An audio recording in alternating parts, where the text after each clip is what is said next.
Benefits will be increasing even more for millions of low and middle income households across the nation. $500 stimulus payments have officially been approved and will begin being automatically deposited into eligible Americans' accounts very, very soon. So this is some good news, everybody, about the fourth stimulus check that you want to know. So as the crisis is still ongoing, the good news is that millions of people remain on track to receive more money this year.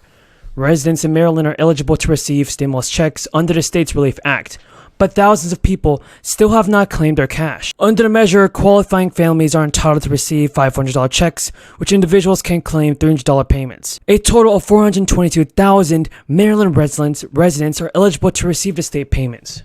And a state official has told Newsweek that many residents are eligible, but have yet to claim their stimulus money. The state sent the funds via direct deposit for eligible residents if they had a routing number on file. For those who didn't, the payments were sent to whatever address the state had on file. Those still waiting on payments have been urged to contact the state to update their address.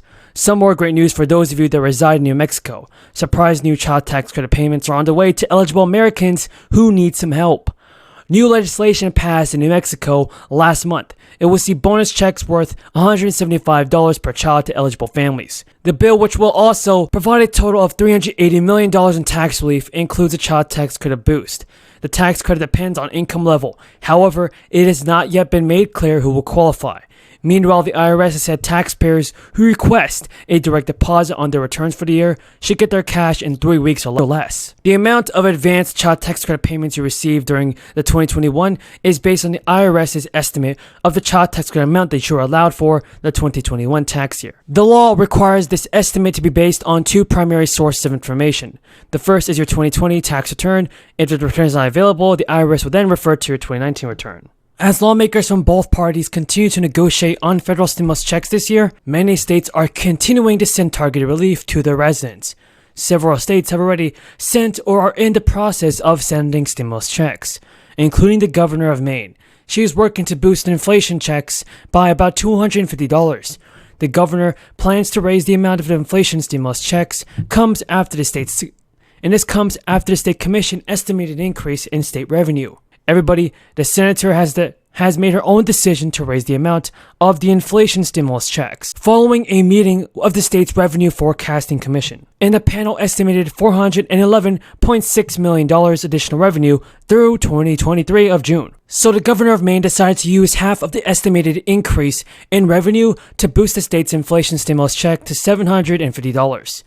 The inflation stimulus check will benefit about 800,000 Maine residents and start to go out sometime this year if the state legislature approves Mill's supplemental budget proposal. In addition to increasing the size of the inflation stimulus check, Mill's proposal would also offer tax relief to working Maine families and seniors. Now, the proposal also calls for 2 years of free community college for students impacted by the crisis and overhauling the state's student loan repayment program. So even though Mill's proposal to give back money to the state's taxpayers has been welcomed, economists have warned the governor of uncertainty in the coming years. According to Governor Mills, economists are also warning us that revenues, particularly those in later years, are volatile and should not be counted on.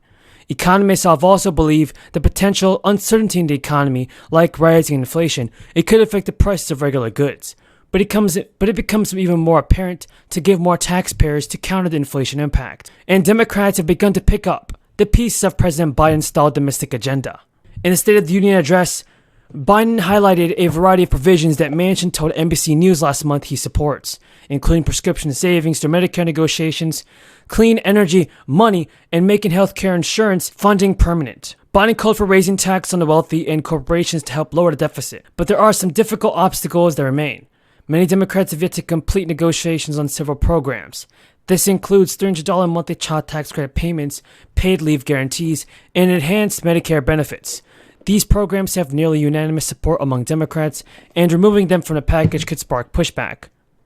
Some of the tax increases Manchin favors on corporations and upper earners could run into opposition from the centrist Senator Carson Sinema, who continues to oppose rate hikes. Senator Ed Markey also said Biden's move to reframe the package in the State of the Union was the right move. He sounded bullish on getting the votes to pass roughly $500 billion in clean energy and climate change funding, which he helped negotiate over months with Manchin's input. Very much, Senator Tuberville. Let me now recognize Senator Warren, please. Thank you, Mr. Chairman, and thank you to both of our witnesses for being here today and for your many years of service to our nation.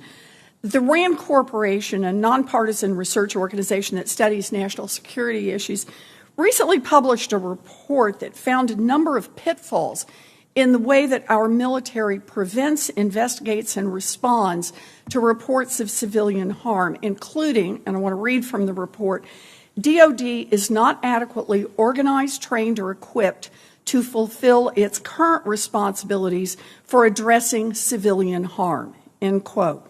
Now, I think that's a pretty damning finding, particularly as this is far from a new issue for the United States. I know that Secretary Austin has asked DoD to develop an action plan, and I agree with him that protection of civilians is both a strategic and a moral imperative. So I want to learn more about your work to prevent civilian harm in your respective commands.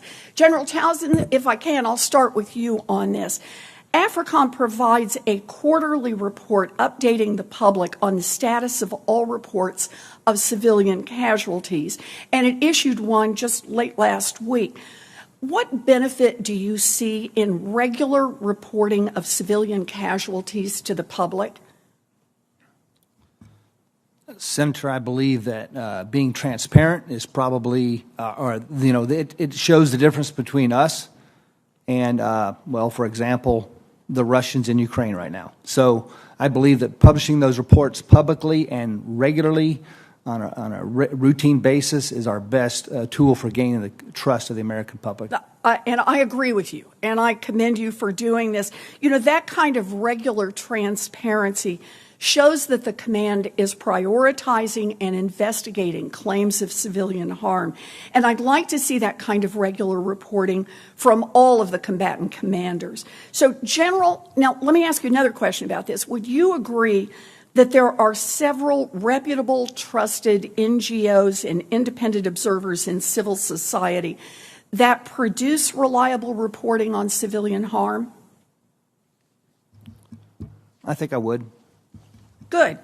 Has AFRICOM undertaken a formal process to incorporate feedback from these groups to improve how it tracks and responds to civilian harm? Yes, Senator, we take their feedback with every report they make. Well, that's important, and I think, but let me ask you, do you have a formal process for doing this, or are you just kind of integrated as you go along?